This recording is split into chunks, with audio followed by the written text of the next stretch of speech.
Okay, for the task form, we must write a program that continuously get a single bit of data from P1.7 and output it to P1.0, while simultaneously generating a square wave of 200 microsecond period on pin 2.5.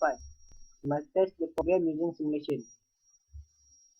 Okay, this is the example of program. We must use a tmod 0.02 because timer 0 mode 2, which is auto reload, and this is the example of simulation.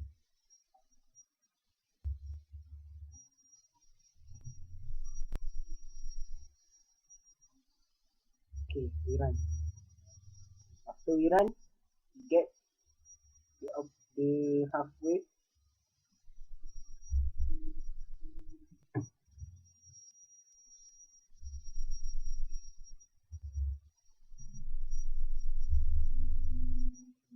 .06 microsecond.